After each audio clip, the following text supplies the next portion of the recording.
نحمده ونستعينه ونستغفره ونعوذ بالله من شرور أنفسنا ومن سيئات أعمالنا من يهده الله فلا مضل له ومن يضلل فلا هادي له أشهد أن لا إله إلا الله وحده لا شريك له وأشهد أن محمدا عبده ورسوله أما بعد فأعوذ بالله السميع العليم من الشيطان الرجيم من همزه ونفخه ونفثه بسم الله الرحمن الرحيم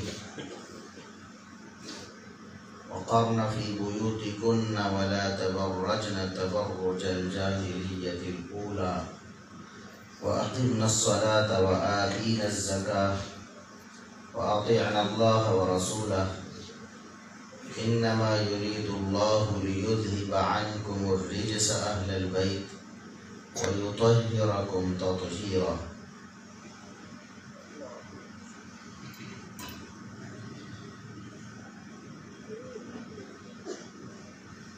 انتہائی قابل احترام معزز علماء کرام،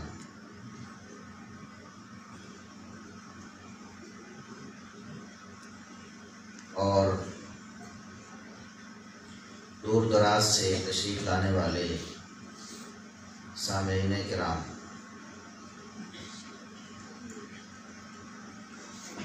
صحابہ و اہل بیت دو لفظ کہنے کو تو جدا جدا محسوس ہوتے ہیں، لیکن حقیقت میں دونوں ایک ہی ہیں، کیونکہ جو صحابی نہیں وہ اہل بیت بھی نہیں۔ نبی کریم صلی اللہ علیہ وسلم کے جو قریبی رشتہ دار جن کو اہل البیت کہا جاتا ہے وہی ہیں جو شرف صحابیت سے مشرف ہوئے ہیں۔ آپ صلی اللہ علیہ وسلم کی حیات مبارکہ میں اگر آپ کا کوئی رشتہ دار آپ پر ایمان نہیں لایا تو وہ اہل البیت میں شامل نہیں ہوا۔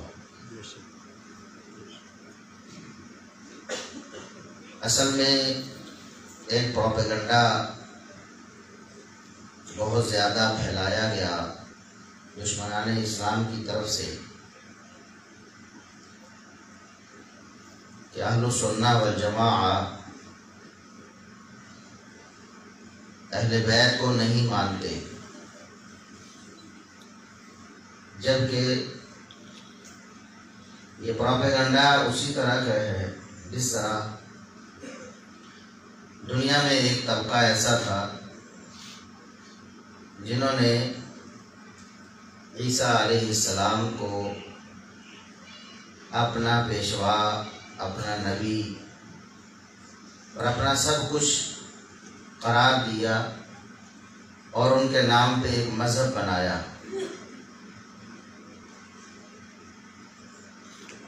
گویا کہ انہوں نے عیسیٰ علیہ السلام کے نام پر اجارہ داری قائم کر اور دعویٰ یہ کر دیا کہ ہمارے علاوہ کوئی بھی عیسیٰ علیہ السلام کو ماننے والا نہیں۔ حالانکہ حقیقت میں عیسیٰ علیہ السلام کا انکار سب سے زیادہ انہوں نے خود کیا۔ عیسیٰ علیہ السلام کی شخصیت کو، عیسیٰ علیہ السلام کی تعلیمات کو، ان کے مقام کو، ان کے معجزات کو سب سے زیادہ رد انہوں نے کیا۔ لیکن چونکہ نام پر مذہب بنا چکے تھے، نام پر اجارہ داری قائم کر چکے تھے، تو آج ہر شخص جیسے ہی وہ لفظ سنتا ہے کہ یہ عیسائی ہیں تو اس کے ذہن میں یہی بات آتی ہے کہ یہ عیسیٰ علیہ السلام کے ماننے والے ہیں، حالانکہ حقیقت یہ نہیں ہے۔ عیسیٰ علیہ السلام کو حقیقت میں ہم مسلمان ماننے والے ہیں۔ عیسیٰ علیہ السلام کی شخصیت کو، ان کے معجزات کو ان کی تعلیمات کو ہم مانتے ہیں۔ مثال کے طور پر عیسیٰ علیہ السلام بغیر باپ کے پیدا ہوئے، یہ اللہ رب العزت کی طرف سے ان کے لیے معجزہ ہے۔ تمام مسلمان اس بات کو تسلیم کرتے ہیں۔ تو قرآن پاک میں اللہ رب العزت نے فرما دیا ان مثل عیسیٰ عند اللہ کمثل آدم، کہ عیسیٰ علیہ السلام کی مثال آدم علیہ السلام جیسی ہے۔ وہ بھی بغیر باپ کے پیدا ہوئے اور عیسیٰ علیہ السلام بھی بغیر باپ کے پیدا ہوئے، لیکن ان کا یہ معجزہ عیسائیوں کی اکثریت تسلیم نہیں کرتی۔ ان کی کتابوں میں بھی اور ان کے عقائد میں بھی یہ بات شامل ہے، وہ عیسیٰ علیہ السلام کا نعوذ باللہ ایک باپ بنا کر پیش کرتے ہیں، مریم علیہ السلام کا ایک شوہر بنا کر پیش کرتے ہیں، نعوذ باللہ ثم نعوذ، جبکہ ہم عیسیٰ علیہ السلام کا یہ معجزہ پوری یقین کے ساتھ مانتے ہیں۔ تو جس طرح انہوں نے صرف نام لے لیا اور ایک دعویٰ کر دیا، اور بہت سے لوگ اس پروپیگنڈا کا شکار ہو گئے کہ شاید یہ عیسیٰ علیہ السلام کو ماننے والے ہیں، اسی طرح ایک طبقہ ایسا بھی ہے جنہوں نے اہل بیت کے نام پہ اجارہ داری قائم کرنے کی کوشش کی۔ انہوں نے اہل بیت کے ساتھ اپنے آپ کو منسوب کر لیا اور یہ تاثر دیا لوگوں کو کہ اہل بیت کو ہم ماننے والے ہیں، جبکہ حقیقت میں اہل بیت سے ان کا کوئی تعلق نہیں۔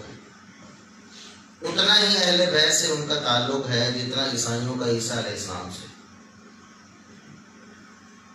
ہم نے عیسیٰ علیہ السلام کے نام پہ مذہب نہیں بنایا، لیکن عیسیٰ علیہ السلام کو ہم ہی ماننے والے ہیں، اور اہل بیت کے نام پہ ہم نے مذہب نہیں بنایا، لیکن حقیقت میں ہم ہی اہل بیت کو ماننے والے ہیں۔ اگر آپ بنیاد دیکھیں کہ اہل بیت سے محبت کی بنیاد اور اہل بیت سے محبت کے دعوے کی بنیاد ہی کھوکھلی ہے، کیونکہ قرآن کریم نے جن ہستیوں کو اہل البیت قرار دیا ہے وہ ان کو سرے سے اہل البیت مانتے ہی، جیسا کہ سورہ احزاب میں اللہ رب العزت نے بڑے صاف الفاظ میں نبی کریم صلی اللہ علیہ وسلم کی ازواج مطہرات کو اہل البیت قرار دیا، بلکہ پورے قرآن کریم میں 3 جگہ پر اہل بیت کا تذکرہ ہے، 3 جگہ پر، اور تینوں جگہ پر اہل بیت سے مراد کہیں بھی کوئی مرد نہیں۔ اس کا یہ مطلب نہیں کہ مرد اہل بیت ہو نہیں سکتا، یا ہمارے نبی صلی اللہ علیہ وسلم کے رشتہ داروں میں کوئی مرد اہل بیت نہیں تھا، اس کا یہ مطلب نہیں۔ لیکن اساس اور بنیاد کو دیکھیں کہ قرآن کریم نے اہل بیت کا جہاں بھی تذکرہ کیا تو وہاں خواتین کا تذکرہ ہے۔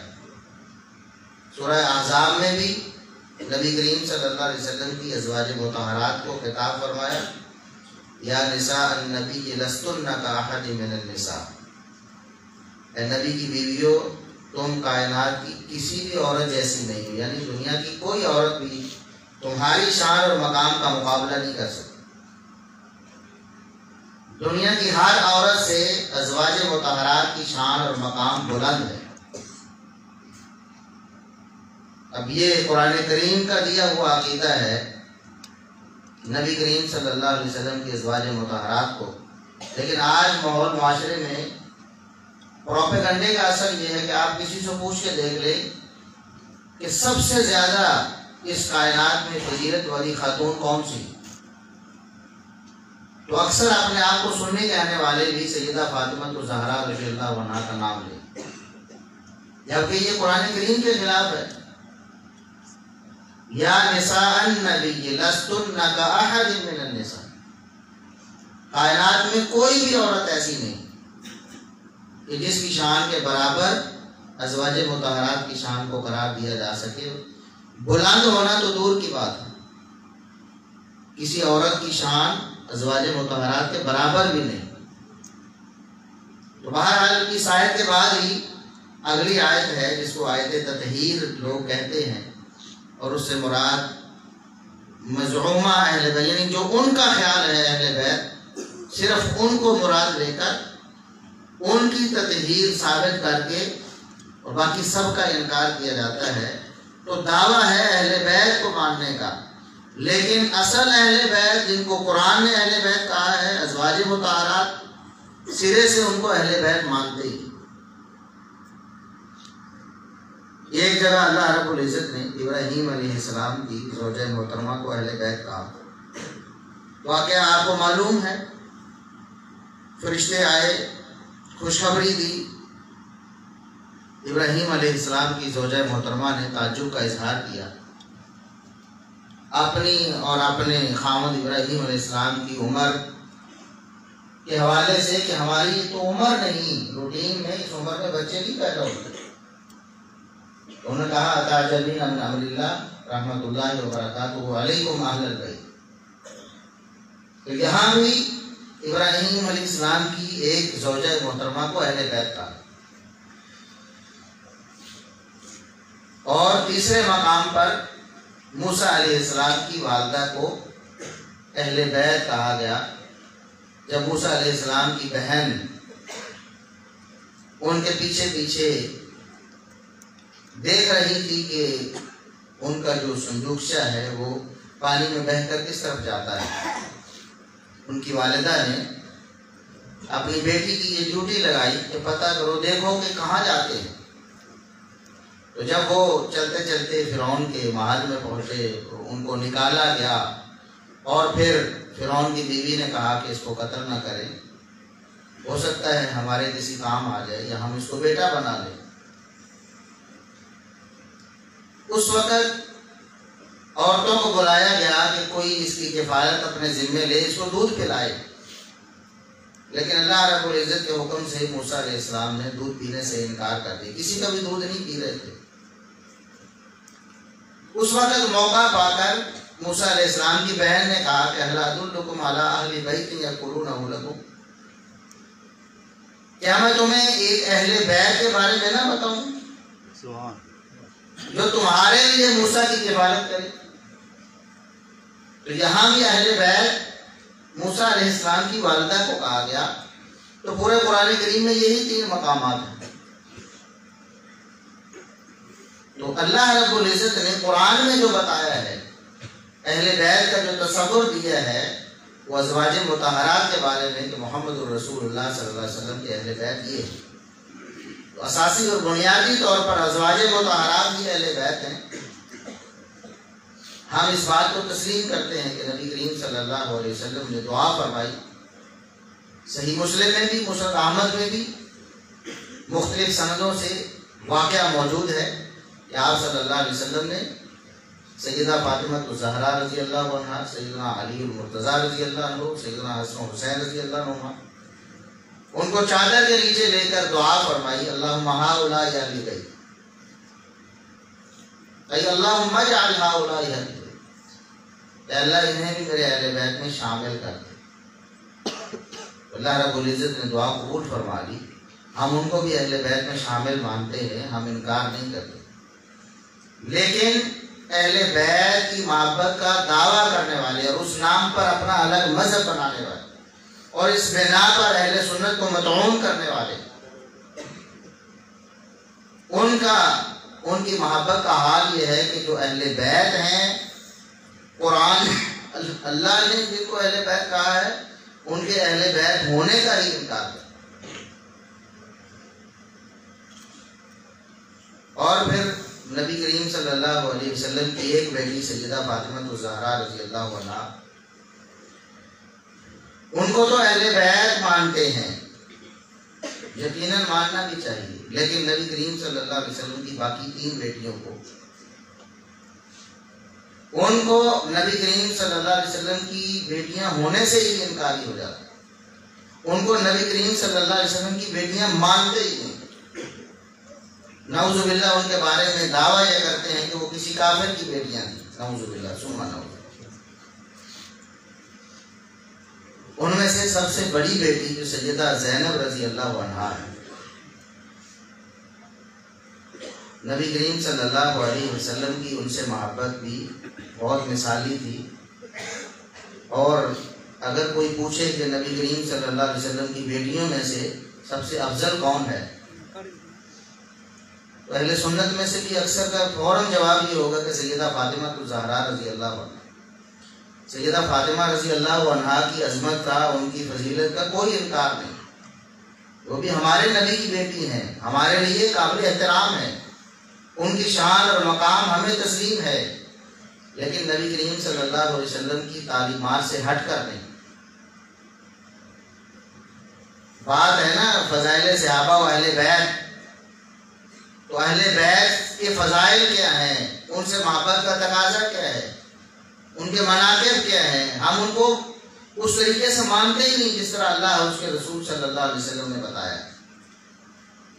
اب سیدہ زینب رضی اللہ عنہا یہ وہ آپ صلی اللہ علیہ وسلم کی بیٹی ہیں کہ نبی کریم صلی اللہ علیہ وسلم کی ہجرت مدینہ کے بعد انہوں نے نبی کریم صلی اللہ علیہ وسلم کے پیچھے ہجرت کرنے کی کوشش کی. نکلی ہیں لیکن کفار کو پتہ چل گیا، انہوں نے نبی کریم صلی اللہ علیہ وسلم کی اس بیٹی کے قافلے پر حملہ کیا.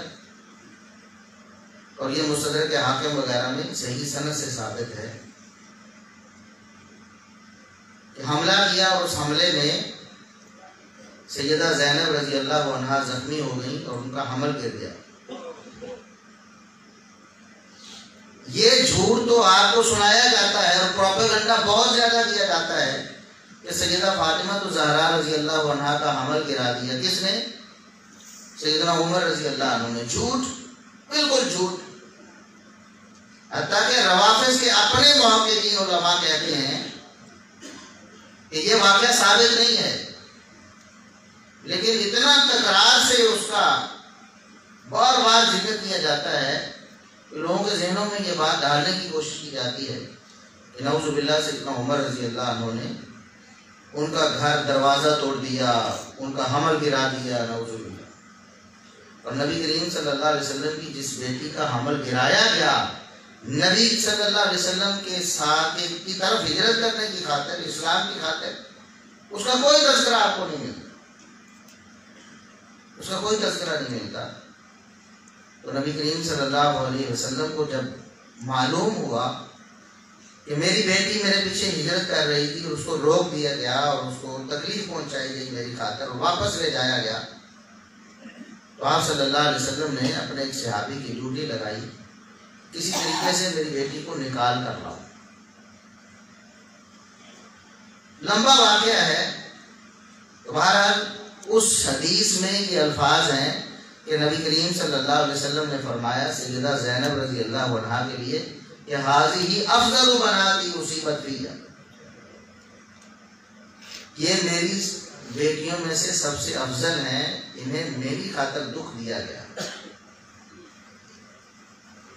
تو بات اہل بیت کی ہو اور ان کی محبت کی ہو تو وہ کتاب و سنت کی روشنی میں ہوگی.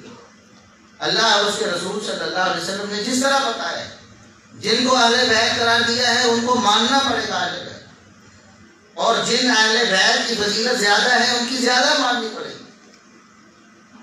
جو مقام، جو فضیلت کتاب و سنت میں اہل بیت کی موجود ہے اس کو اسی طرح تسلیم کرنا. اہل بیت کا نام لے کر کتاب و سنت کے سارے قواعد کو الٹ پلٹ کرنے کی کوشش کی جاتی ہے. نبی کریم صلی اللہ علیہ وسلم کی ساری تعلیمات کا انکار کرنے کی کوشش کی جاتی ہے. مثال کے طور پر سیدنا علی المرتضی رضی اللہ عنہ، ان کی محبت کی آڑ میں غلو کرتے ہوئے ان کی شان میں ان کو سب سے زیادہ بڑھا کر صحابہ کرام سے بھی، حتیٰ کہ انبیاء سے بھی بڑھانے کی کوشش کی جاتی ہے. سیدنا ابوبکر صدیق رضی اللہ عنہ بالاتفاق بالاجماع، بلکہ خود رسول اللہ صلی اللہ علیہ وسلم کی زبانی بھی سب سے افضل ہے، کیونکہ نبی کریم صلی اللہ علیہ وسلم سے پوچھا گیا کہ آپ کو سب سے زیادہ محبت کس سے ہے؟ فرمایا مجھے سب سے زیادہ محبت عائشہ سے ہے رضی اللہ عنہا۔ یہ صحیح بخاری کی حدیث ہے۔ پھر سوال کیا گیا کہ نہیں، ہماری مراد تو مردوں میں سے سب سے زیادہ محبت کس سے ہے؟ فرمایا ابوہا، ان کے والد ابوبکر صدیق رضی اللہ عنہ۔ اسی طرح صحیح بخاری میں نبی کریم صلی اللہ علیہ وسلم کا یہ فرمان موجود ہے، ان من امن الناس علیہ فی صحبتی ومالی ابا بکر، کہ تمام لوگوں سے زیادہ میرے اوپر احسانات ساتھ دینے کے اعتبار سے، مال دینے کے اعتبار سے ابو بکر کے ہیں رضی اللہ عنہ۔ اور صحابہ کرام نبی کریم صلی اللہ علیہ وسلم کی موجودگی میں برملا طور پر یہ کہتے تھے، جیسے کہ سیدنا ابو سعید خدری رضی اللہ عنہ بیان فرماتے کہ ایک دن نبی کریم صلی اللہ علیہ وسلم نے ذکر کیا، واقعہ ذکر کیا، بیٹھے ہوئے صحابہ کرام کو بتایا کہ اللہ رب العزت نے ایک بندے کو اختیار دے دیا کہ وہ چاہے تو اس دنیا کی نعمتوں اور آسائشوں کا انتخاب کر لے، دنیا کی زندگی لے لے، یا اللہ رب العزت کے پاس جو آخرت کی نعمتیں ہیں ان کا انتخاب کر لے۔ تو اللہ کے اس بندے نے اللہ کے پاس جو نعمتیں ہیں، اخروی نعمتیں ہیں، ان کا انتخاب کر لیا۔ اب سب صحابہ کے سامنے یہ بات ذکر ہوئی، لیکن ان میں سے صرف سیدنا ابوبکر صدیق رضی اللہ عنہ نے دھارے مار مار کر رونا شروع کر دیا۔ سیدنا ابو سعید خدری رضی اللہ عنہ کہتے ہیں کہ میرے سمیت سارے صحابہ یہ کہنے لگے کہ ان بزرگوں کو کیا ہو گیا ہے؟ رسول اللہ صلی اللہ علیہ وسلم نے ایک واقعہ بیان کیا ہے، ایک بندے کا ذکر کیا ہے کہ اللہ نے انہیں اختیار دیا ہے اور انہوں نے اخروی نعمتوں کو پسند کر لیا ہے۔ اللہ کے اس بندے نے تو ابو بکر رضی اللہ عنہ کو کیا ہو گیا ہے؟ انہوں نے زاروں کے تال ہونا شروع کر دیا۔ کہتے اس وقت تو ہمیں معلوم نہیں ہو رہا تھا، بعد میں ہمیں پتہ چلا کہ وَقَانَ ابو بکر هُوَ أَعْلَمَنَا، کہ رسول اللہ صلی اللہ علیہ وسلم کی زندگی میں ابو سعید خدری رضی اللہ عنہ کہتے ہیں کہ ہمیں اس بات کا بعد میں یقین ہو گیا کہ ہم میں سے سب سے بڑھ کر رسول اللہ صلی اللہ علیہ وسلم کو جاننے والا وہ ابو بکر ہے، کیونکہ فقان رسول اللہ صلی اللہ علیہ وسلم هو المخیر۔ بعد میں ہمیں پتہ چلا کہ جس بندے کے بارے میں آپ بات کر رہے تھے کہ اللہ نے اسے اختیار دے دیا ہے، وہ تو خود رسول اللہ صلی اللہ علیہ وسلم ہے، اور آپ نے تو بتایا ہے کہ میرا دنیا سے جانے کا وقت آ گیا ہے، میں نے اللہ کے پاس جو نعمتیں ہیں وہ کبھی ان کو پسند کر لیا ہے۔ آپ نے تو ہمیں اپنی جدائی کے بارے میں بتایا تھا، لیکن صرف ابو بکر صدیق رضی اللہ عنہ کو معلوم ہوا۔ تو ابو بکر صدیق رضی اللہ عنہ سب سے زیادہ علم والے تھے۔ تو جب فضائل صحابہ اور اہل بیت کی بات ہوتی ہے تو اہل بیت کے بارے میں لوگ غلو کا شکار ہو جاتے ہیں۔ ایک تو اہل بیت کون ہے اس حوالے سے بھی، اور ایک پھر اہل بیت کے فضائل کے حوالے سے بھی غلو کا شکار ہو جاتا ہے۔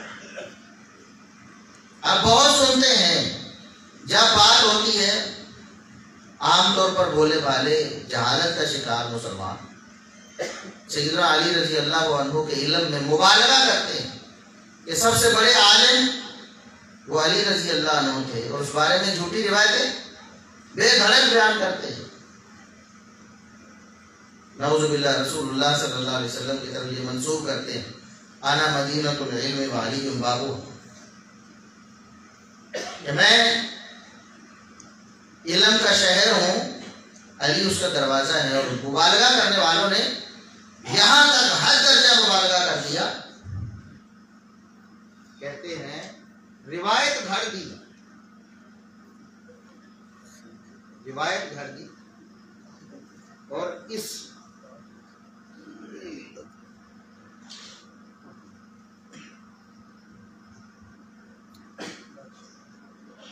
اس میں اتنا مبالغہ کیا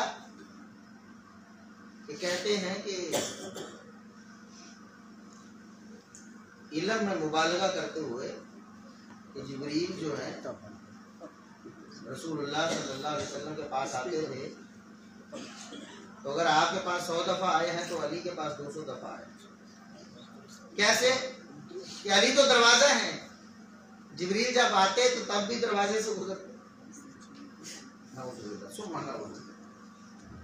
اور جب واپس جاتے تو تب بھی دروازے سے گزرتے.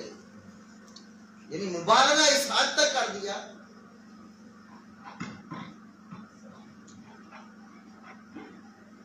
جبکہ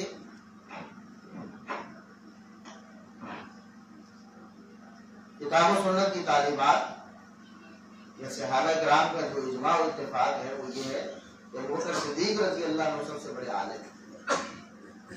ان کے بعد شان اور مقام میں عمر بن خطاب رضی اللہ عنہ ہیں، صحابی رسول ہیں. ان کا مقام ابوبکر صدیق رضی اللہ عنہ کے بعد دوسرے نمبر پر ہے. علم و فضل میں، ورع و تقویٰ میں، ہر فضیلت میں عمر بن خطاب رضی اللہ عنہ دوسرے نمبر پر ہیں. تو یہ جھوٹی روایت تو گھڑ دی کہ میں علم کا شہر ہوں اور علی اس کا دروازہ ہے، میں حکمت کا شہر ہوں تو علی اس کا دروازہ ہے. لیکن جو صحیح احادیث تھیں صحابہ کرام کی فضیلت میں اور ان کے علم کی فضیلت میں، وہ بالکل آج ہمارے ہاں بیان نہیں ہوتی. اور اگر آپ غور کریں تو کتنی کھلی دلیلیں ہیں اہل السنہ کے لیے، اہل الحق کے لیے، اور ان روافض اور ان دشمنان اسلام کے رد کے لیے کہ رسول اللہ صلی اللہ علیہ وسلم نے فرمایا، یہ بھی صحیح بخاری کی حدیث ہے کہ میں نے خواب میں لوگوں کو دیکھا، میرے پاس دودھ کا پیالہ لایا گیا، میں نے دودھ کا پیالہ سیر ہو کر پیا، اتنا پیا کہ مجھے ایسے لگتا تھا کہ میرے ناخنوں سے باہر آ جائے. یعنی میں نے بالکل سیر ہو کر پیا. پھر میں نے باقی سارے لوگوں کی بجائے وہ دودھ کا پیالہ عمر بن خطاب رضی اللہ عنہ کو دے دیا. ثم ناولته عمر، پھر میں نے دودھ کا پیالہ عمر رضی اللہ عنہ کو دے دیا. صحابہ نے پوچھا فما ابتر ہو جاتا ہے اللہ کے رسول، اس کی تعبیر کیا ہے؟ آپ کو خواب آیا ہے، اللہ کی وحی ہے، اللہ کی طرف سے آپ کو بتایا گیا ہے علم، ہمیں بھی بتایا اس کی تعبیر کیا ہے. یہ جو وحی آپ کو آئی ہے ہم اس کو کیسے سمجھیں؟ وہ کیا چیز تھی جو آپ نے سیر ہو کر پی دی پھر عمر کو دے دی؟ فرمایا اول تو العلم، اس کی تعبیر میں نے علم سے کی ہے. اللہ نے مجھے علم دیا، میں پیکر علم بن گیا، اتنا میں نے علم حاصل کیا، اتنا کیا پیکر علم بن گیا. پھر میں نے وہ علم عمر بن خطاب رضی اللہ عنہ کو دیا. اندازہ کریں علی رضی اللہ عنہ کے فضائل بہت زیادہ ہیں اور ہم ان کو مانتے ہیں، دل و جان سے تسلیم کرتے ہیں. اگر یہ حدیث علی رضی اللہ عنہ کے بارے میں ہوتی تو پھر لوگوں کو کیا طرز عمل ہوتا؟ پھر غلو کر کے کہاں سے کہاں بات کو لے جاتے. لیکن عمر بن خطاب رضی اللہ عنہ کے بارے میں اور علم کے بارے میں کہ نبی صلی اللہ علیہ وسلم نے فرمایا کہ میں نے علم عمر کو دے دیا. ہم اس حدیث کی وجہ سے باقی صحابہ کرام کے علم کا انکار نہیں کرتے، لیکن ایک دعوت فکر ہے کہ اگر آپ نے اہل بیت کے فضائل کو ماننا ہے تو غلو نہ کریں، اس طریقے سے مانیں جس طریقے سے اللہ اور اس کے رسول صلی اللہ علیہ وسلم کی منشا ہے. اسی طرح سیدنا عثمان رضی اللہ عنہ، ان کے فضائل کو بھی بالکل رد کر دیا جاتا ہے، تسلیم کرنے سے انکار کر دیا جاتا ہے اور علی رضی اللہ عنہ کی شان میں غلو کیا جاتا ہے. حالانکہ سیدنا عثمان رضی اللہ عنہ بڑے واضح فضائل و مناقب ہیں، روایات یا احادیث سے ہٹ کر. احادیث کو تو کچھ لوگ مانتے ہیں کچھ نہیں مانتے ہیں، لیکن کچھ باتیں ایسی ہیں جو سب کو مسلم ہیں، سب کو تسلیم ہیں. مثال کے طور پر یہ کہا جاتا ہے علی رضی اللہ عنہ کے بارے میں کہ نبی کریم صلی اللہ علیہ وسلم کی آپ کے ساتھ بڑی رشتہ داری ہے، تو آپ کی رشتہ داری کا خیال کرنا چاہیے۔ ہمیں کہتے ہیں حالانکہ ہم تو رسول اللہ صلی اللہ علیہ وسلم کی ہر اس رشتہ داری کا خیال اور احترام کرتے ہیں جس کے ساتھ شرف صحابیت شامل ہے۔ ہر وہ رشتہ دار جو آپ پر ایمان لے آیا، ہمارا دین اور ہمارا ایمان ہے، لیکن سیدنا علی رضی اللہ عنہ کی بات ہوتی ہے تو کہتے ہیں کہ نبی کی رشتہ داری کا خیال کرو۔ نبی صلی اللہ علیہ وسلم کی رشتہ داری ہے، آپ صلی اللہ علیہ وسلم کی بیٹی کے خامد ہیں، آپ کے داماد ہیں، لیکن سیدنا عثمان رضی اللہ عنہ تو دوہرے داماد ہیں، پھر ان کی رشتہ داری کا کیوں خیال نہیں کیا جاتا؟ ان کے فضائل و مناقب کو کیوں تسلیم نہیں کیا جاتا؟ آپ صلی اللہ علیہ وسلم سے جو داماد ہونے کی رشتہ داری ہے وہ عثمان رضی اللہ عنہ کی زیادہ ہے۔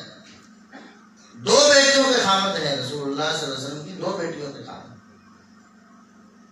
اور پھر رسول اللہ صلی اللہ علیہ وسلم نے جو بیعت رضوان کے وقت ان کی شان اور ان کی فضیلت میں جو بات ارشاد فرمائی، جب سب بیعت کر چکے، موت کی بیعت رسول اللہ صلی اللہ علیہ وسلم کے ہاتھ پہ، اللہ رب العزت کے حکم سے رسول اللہ صلی اللہ علیہ وسلم نے اپنا ہاتھ مبارک اٹھایا، اپنا ہاتھ مبارک اٹھا کے فرمایا کہ یہ عثمان کا ہاتھ ہے، میں اپنے ہاتھ سے عثمان کی طرف سے اپنے ہی ہاتھ پر بیعت کر رہا ہوں۔ یعنی رسول اللہ صلی اللہ علیہ وسلم نے سیدنا اپنے ہاتھ کو سیدنا عثمان رضی اللہ عنہ کا ہاتھ قرار دیا۔ کتنی بڑی شان مقام ہے، لیکن اس کا کوئی پروپیگنڈا آپ نہیں سنیں گے۔ اس سے برعکس اگر یہ حدیث سیدنا علی رضی اللہ عنہ کے بارے میں ہوتی تو اندازہ کریں کس قدر مبالغہ کیا ہے، کتنا مبالغہ کیا جاتا ہے، کتنا مبالغہ کیا جاتا ہے کہ وہ آیت مباہلہ سے غلط استخراج کر کے غلط مطلب نکال کے کہتے ہیں کہ رسول اللہ صلی اللہ علیہ وسلم نے علی رضی اللہ عنہ کو اپنا نفس قرار دی، وہ تو نفس رسول ہے۔ اسی طرح انت منی وانا منہ، اس سے بھی استدلال کر کے بالکل جھوٹا اور غلط مطلب نکال کے جو بالکل بنتا ہی نہیں اور کتاب و سنت کے اصولوں کے خلاف ہے، تو وہاں علی رضی اللہ عنہ کی شان میں غلو کیا جاتا ہے۔ کہا جاتا ہے کہ علی رضی اللہ عنہ نفس رسول ہے، یعنی خود علی رضی اللہ عنہ خود رسول نہ، یہی مطلب ہو رہا، جبکہ یہاں رسول اللہ صلی اللہ علیہ وسلم اپنے ہاتھ کو فرما رہے ہیں کہ یہ عثمان کا ہاتھ، یعنی اس کا مطلب پھر ہوا کہ نبی کریم صلی اللہ علیہ وسلم نفس عثمان ہے۔ ہم تو غلو نہیں کرتے نا، تو بتانے کا مقصد یہ ہے کہ اہل بیت کے نام پہ بہت زیادہ غلو کیا جاتا ہے۔ تو ضرورت اس بات کی ہے کہ مسلمان صحابہ و اہل بیت کے تمام فضائل کو اسی طرح تسلیم کریں جس طرح کتاب و سنت نے ہمیں بتایا ہے، اور جس طرح اجماع امت تواتر کے ساتھ اہل السنہ کا اجماع چلا آ رہا ہے، اسی طرح ہم اہل بیت اور صحابہ کرام کے فضائل کو تسلیم کریں۔ اور خود سیدنا علی رضی اللہ عنہ انہوں نے یہ بات فرمائی ہے، اور یہ بات ہمارے اہل سنت کی کتابوں میں بھی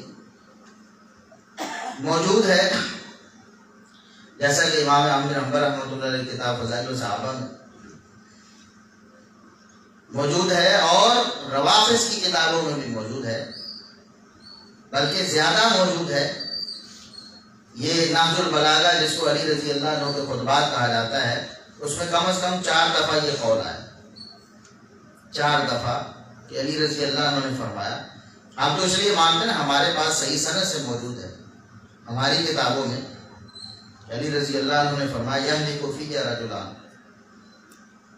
میری وجہ سے 2 قسم کے لوگ ہلاک برباد ہو جائیں گے، یعنی جہنم میں چلے جائیں گے، جنت سے محروم ہو جائیں گے 2 قسم کے لوگ میری وجہ سے۔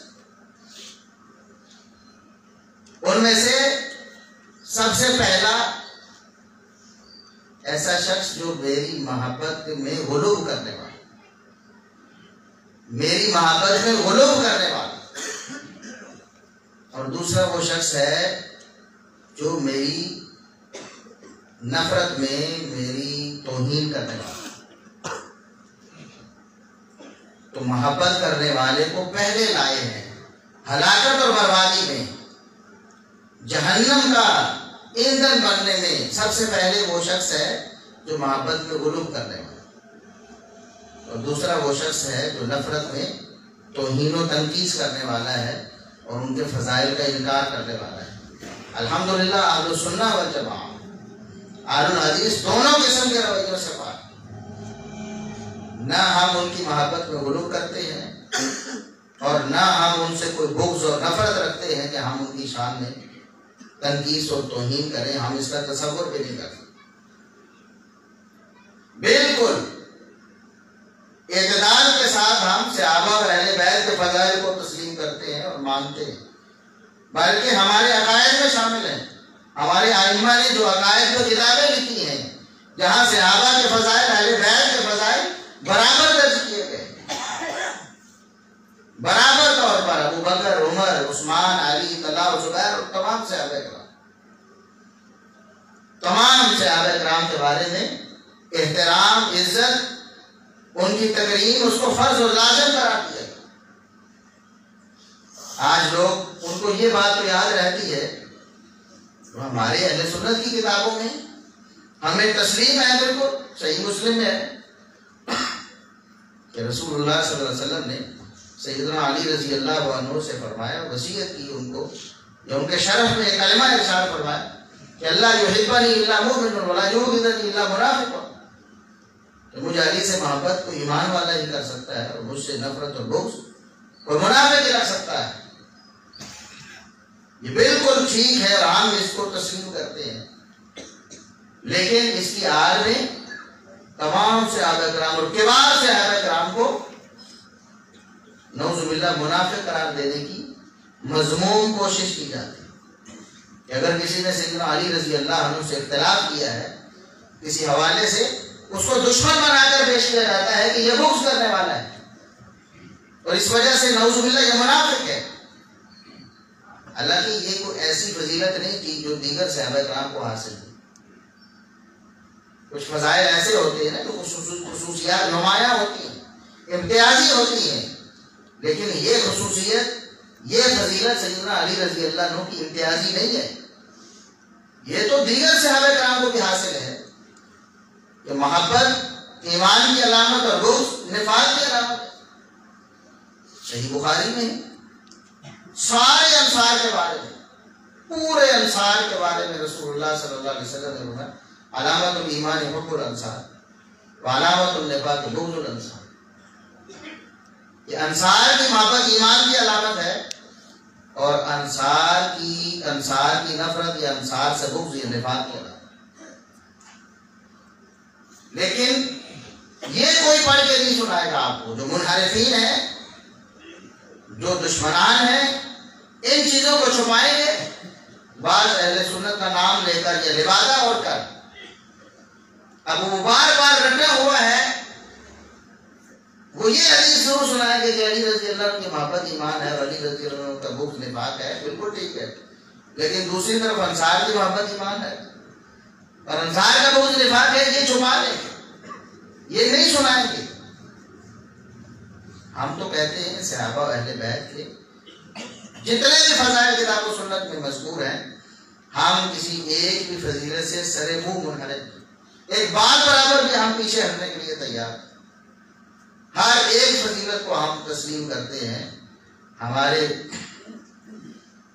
عقائد میں یہ بات شامل ہے کہ ہم سب کی ہر اس فضیلت کو مانیں جو کتاب و سنت میں موجود ہے، بغیر کسی غلو کے، بغیر کسی غلو کے۔ اور یہ بات بالکل عیاں ہے، بالکل عیاں ہے کہ سیدنا ابو بکر صدیق رضی اللہ عنہ، سیدنا عمر فاروق رضی اللہ عنہ، سیدنا عثمان رضی اللہ عنہ، ان میں سے کسی کی فضیلت میں، کسی کی منقبت میں اور کسی کی عزت و تقریب میں غلو نہیں ہوا۔ کبھی ایسا نہیں ہوا کہ ابو بکر صدیق رضی اللہ عنہ کی شان میں غلو کرتے ہوئے کوئی ان کو انبیاء سے ملا دے یا انبیاء سے نعوذ باللہ افضل قرار دیتے، ایسا کبھی نہیں ہوا۔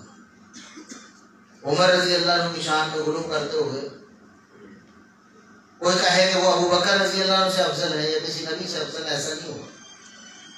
عثمان رضی اللہ عنہ کی شان میں غلو کرتے ہوئے کوئی ان کو انبیاء سے ملا دے یا ان صحابہ سے افضل قرار دے دے جو کتاب و سنت اور اجماع امت کی روشنی میں افضل ہیں ان سے، ایسا نہیں ہے۔ یہ سیدنا علی رضی اللہ عنہ کے ساتھ ظلم ہوا ہے، حقیقت میں ان کے ساتھ ظلم ہے، کیونکہ ان کی تعلیمات کی خلاف ورزی ہے۔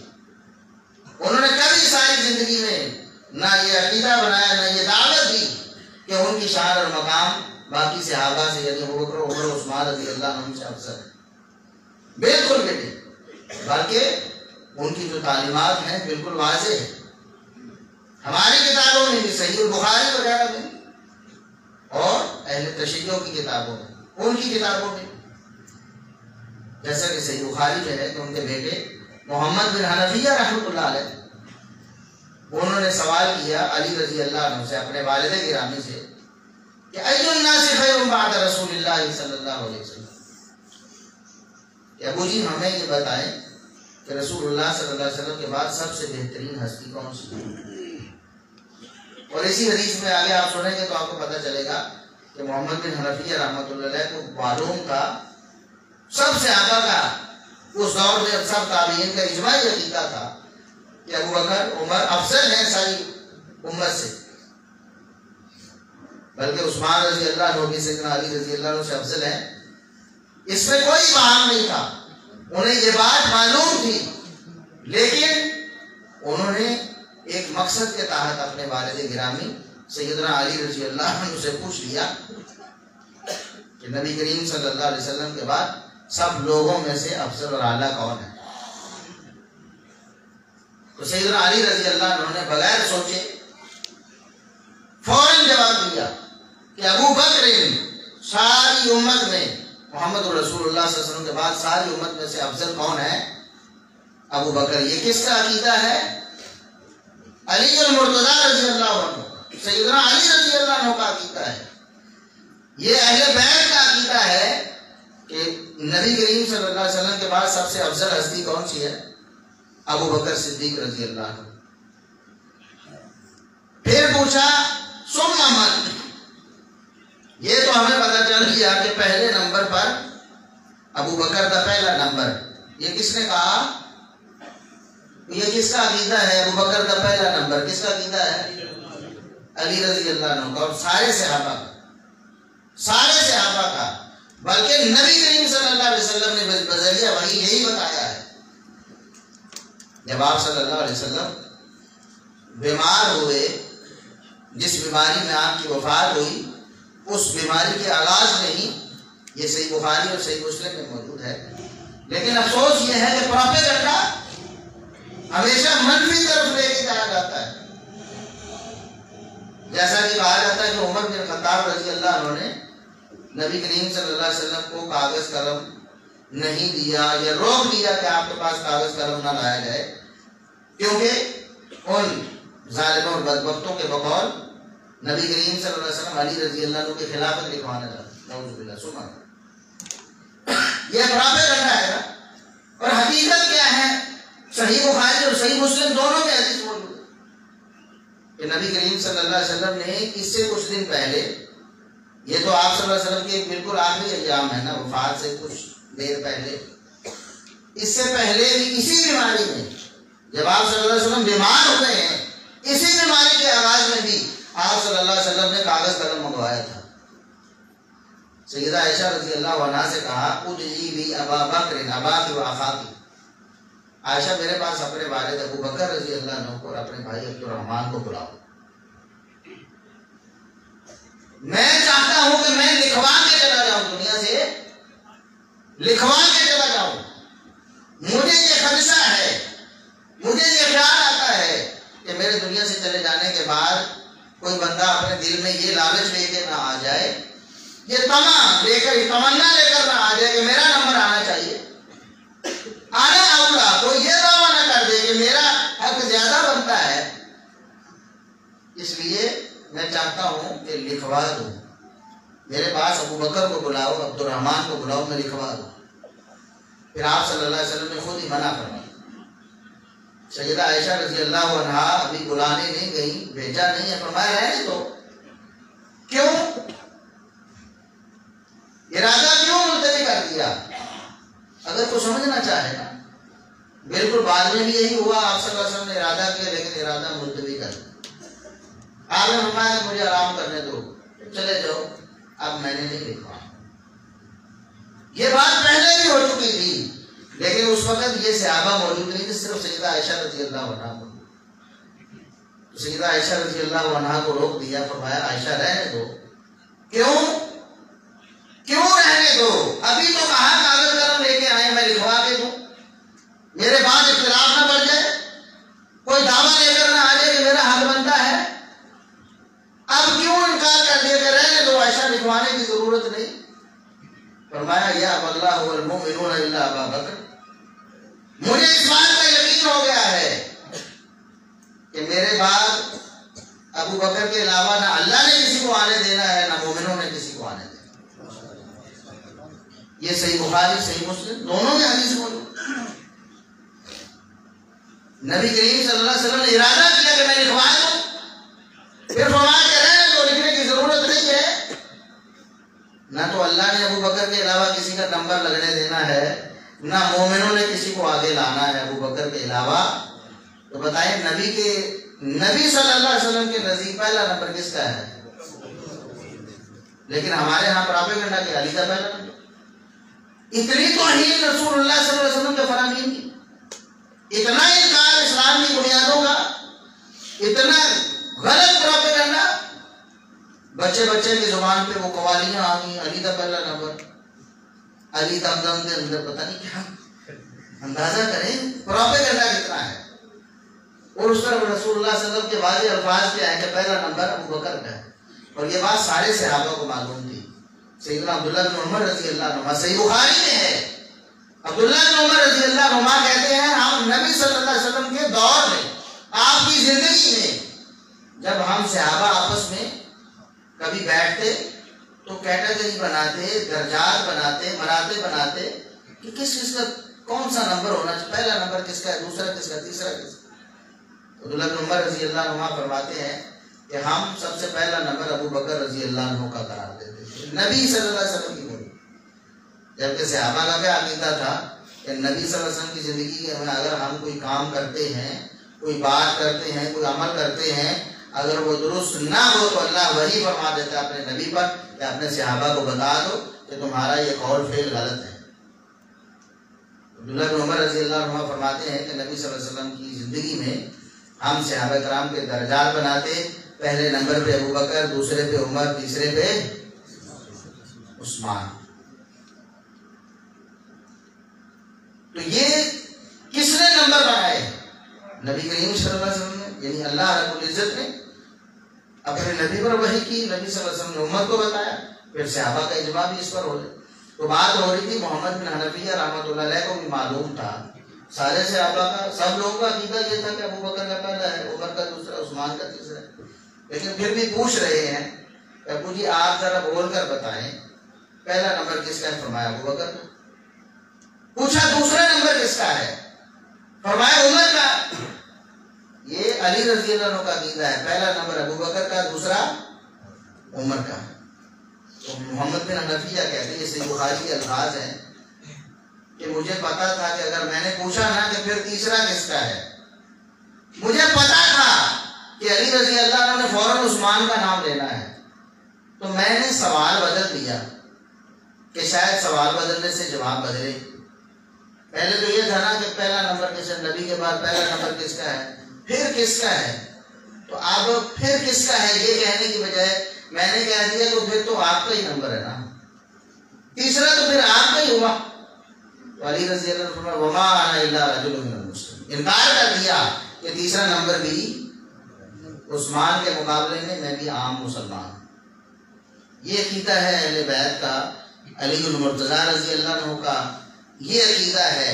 تو جو لوگ کہتے ہیں ہم اہل بیت کو ماننے والے ہیں لیکن پہلا نمبر کہتے ہیں علی رضی اللہ عنہ کا ہے، وہ حقیقت میں اہل بیت کو مانتے، وہ علی رضی اللہ عنہ کو مانتے نہیں۔ اور جو کہتے ہیں کہ نبی کی بیویاں اہل بیت ہیں ہی نہیں، وہ بھی اہل بیت کو مانتے نہیں۔ جو کہتے ہیں نبی کی ایک ہی بیٹی ہے باقی تینوں کسی کافر کی بیٹی ہے، نعوذ باللہ ثم نعوذ، وہ بھی نہ نبی کو مانتے ہیں نہ اہل بیت کو مانتے ہیں۔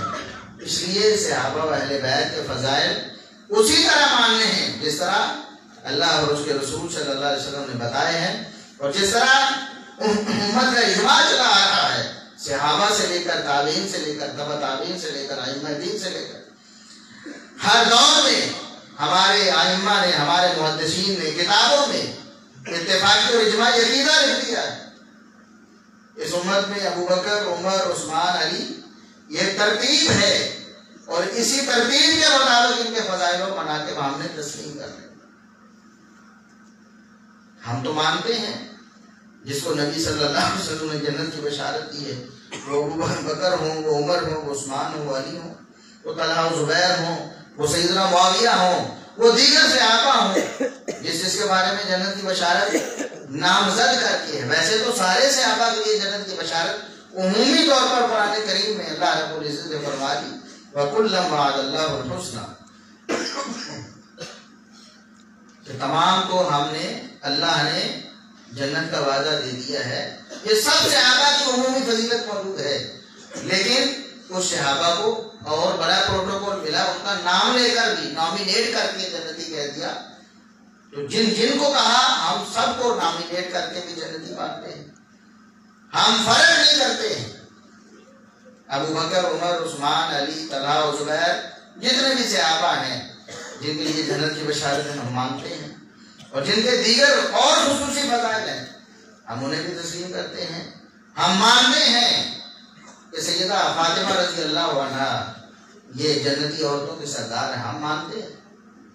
اگرچہ لوگ بعض بدبخت رد عمل میں دوسری جانب چلے گئے ہیں، جب پروپیگنڈا دیکھا کہ یہ لوگ جھوٹا پروپیگنڈا کرتے ہیں تو رد عمل میں وہ بھی پٹڑی سے اتر گئے، وہ اس طرح کی عقلی باتیں کرتے ہیں۔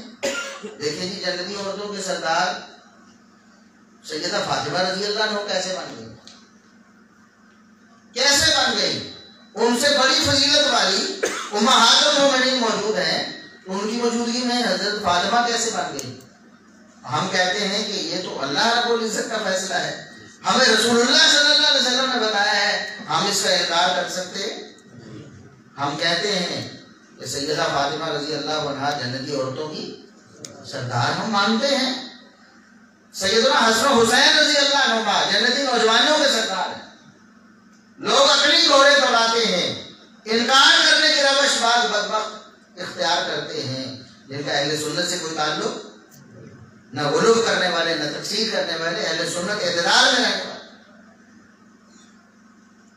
وہ انکار کرتے ہیں، عقلی گھوڑے دوڑاتے ہیں کہ حسن و حسین رضی اللہ عنہما سے فضائل میں کتنے بڑے بڑے لوگ موجود ہیں۔ دیکھیے علی رضی اللہ عنہ بھی تو ہے نا، جو ان کے والد بھی ہیں، لیکن جنتی نوجوانوں کے سردار حسن و حسین رضی اللہ عنہ، دیگر ایسے نوجوان صحابہ بھی ہیں، جوانی کی عمر میں بڑے بڑے مار کے دنیا سے چلے گئے، شہادت حاصل کر کے چلے گئے، ان کو کیوں نہیں کہا گیا؟ ہم کہتے ہیں ہمیں یہ اختیار ہی نہیں۔ ہمارے نبی نے فرما دیا اور اللہ کی وحی سے فرما دیا کہ جنتی نوجوانوں کے سردار کون ہے؟ حسن و حسین رضی اللہ، ہم نے مان لیا۔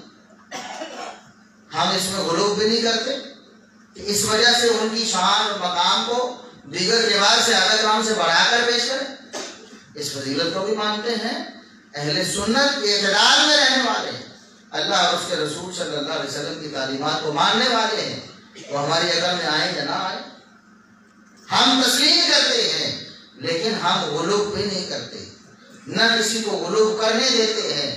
ہماری دعوت یہ ہے، اہل سنت اور حدیث کی دعوت یہ ہے، افراط و تفریط سے ہٹ کر اعتدال کا راستہ بنائے، اور اعتدال کا راستہ وہی ہے جو کتاب و سنت نے دیا، جو اجماع امت نے دیا ہے۔ اللہ رب العزت سے دعا ہے کہ اللہ رب العزت ہمیں کتاب و سنت کی تعلیمات کے مطابق اہل بیت اور صحابہ کرام کے فضائل کو تسلیم کرنے اور ان کے مطابق اپنا عقیدہ بنانے کی توفیق عطا فرمائے۔ آپ جن احباب کے سوالات ہیں وہ اپنے سوالات لکھ کر یہاں پہنچا دیں تاکہ ان کے جوابات دیے جا سکیں۔ جزاک اللہ خیر۔